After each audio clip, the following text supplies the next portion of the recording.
ठीक है। स्क्वायर की प्रॉपर्टीज़ क्या लिखवाई हमने? First all sides are equal, यानी सारी साइड्स क्या होती है? इक्वल होती है, ठीक है। Opposite sides are parallel. Parallel यानी ये वाली जो साइड है वो इसके पैरेलल होगी और ये वाली जो साइड है वो इसके। पैरेलल का मतलब क्या होता है कि ये दो साइड अगर हम आगे एक्सटेंड करते जाएं तो ये आपस में कभी मीट नहीं करेगी। यानी पैरेलल लाइंस वो होती है जो आपस में कभी आगे बढ़ाने पर टच नहीं करती एक दूसरे को। जैसे ये लाइन आपने देखा, ये अगर ये ऐसे लाइन जा रही है तो ये पैरेलल होगी क्योंकि इनके बीच का डिस्टेंस इक्वल है। अगर इस तरह से हो गई तो ये आगे चल के क्या होगी? मीट हो जाएगी, तो ये पैरेलल नहीं होगी, इसको बोलते हैं नॉन पैरेलल।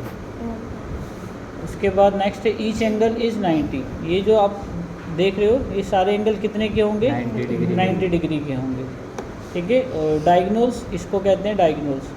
ये जो डायगोनल्स हैं वो क्या करते हैं? एक दूसरे को बाइसेक्ट करते हैं। डायगोनल्स बाइसेक्ट मतलब होता है दो टुकड़ों में डिवाइड करना, दो पार्ट में डिवाइड होना। यानी अगर ये पूरा डायगोनल्स अगर मान लीजिए 20 है तो ये ईच पार्ट कितना होगा? 10, ठीक है। और डायगोनल्स इक्वल होते हैं, ये वाला डायगोनल्स किसके इक्वल होगा? इस वाले के, ठीक है।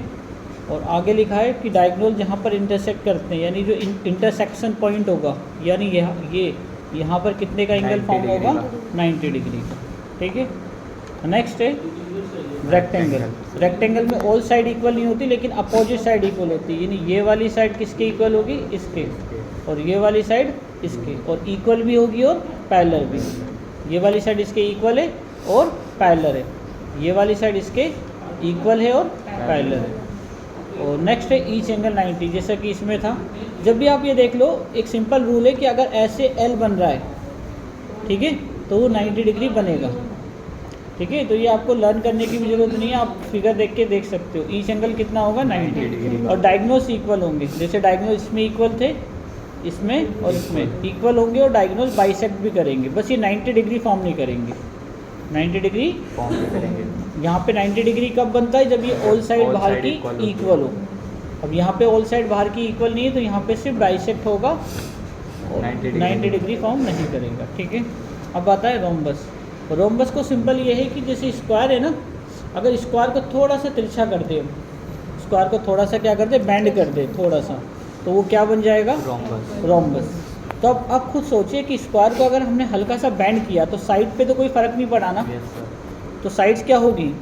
इक्वल। तो इसलिए लिख दिया ऑल साइड्स आर इक्वल। लेकिन एंगल जो थे वो 90 से बैंड हो गए, तो आप मुझे बताइए 90 एंगल नहीं रहेगा। और डायगोनल्स बताइए क्या होगा? इक्वल होगा या अनइक्वल होंगे? Not equal. क्यों? क्योंकि अगर जैसे हमने बैंड करा, ये डायगोनल बड़ा हो गया और ये डायगोनल छोटा हो गया, ठीक है। तो बैंड होते क्या होगा? डायगोनल अनइक्वल हो गए। लेकिन बाइसेक्ट जरूर करेंगे, बाइसेक्ट एक दूसरे को बाइसेक्ट करेंगे। और ये जो बाइसेक्टर पॉइंट है ये कितने का बनेगा? 90 डिग्री। क्यों? क्योंकि ऑल साइड इक्वल ही है। क्लियर? प्रॉपर्टीज। उसी तरह से अब जिस तरह से स्क्वायर को बैंड करके क्या किया हमने? रोम्बस बनाया। अगर हम रेक्टेंगल को हल्का सा बैंड करेंगे तो क्या बनेगा? पैरेललोग्राम बनेगा।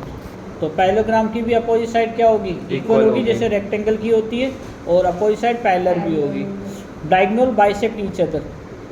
डायगोनल क्या करेंगे? बाइसेक्ट। इसमें क्या था? डायगोनल्स बाइसेक्ट भी करते थे और इक्वल भी थे, लेकिन इसमें इक्वल नहीं होंगे। क्यों? क्योंकि हमने बैंड कर दिया ना, तो ये ग्रेटर हो गया, ये स्मॉलर हो गया। समझ में आ रहा है अच्छे से?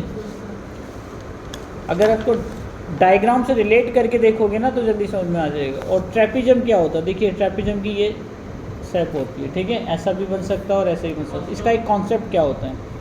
ये पूरा क्वाड्रिलेटर है, कितनी साइडें होती हैं इनमें? 4। सब में सारे क्वाड्रिलेटरल है ये, ठीक है। अगर कोई एक पेयर पैरेलल है और दूसरा पेयर नॉन पैरेलल है, यानी एक तो पैरेलल है और दूसरा क्या है? तो वो ट्रेपिजम होगा। देख लीजिए कौन सा पैरेलल दिख रहा है इसमें? ये वाली लाइन इसके क्या है? पैरेलल है। पैरेलल समझते हैं ना? क्या होती है पैरेलल? सर जो एक्सटेंड करने पे मीट ना। हाँ, तो अगर ये छोटी बड़े से कोई मतलब नहीं है, पैरेलल पैरेलल होता है। अगर हम इसको आगे एक्सटेंड करें और इस लाइन को आगे एक्सटेंड करें तो ये कभी मीट नहीं करेगी। तो ये तो पैरेलल होगी। एक पेयर, वन पेयर पैरेलल है और दूसरा पेयर जो है वो क्या है? Non parallel.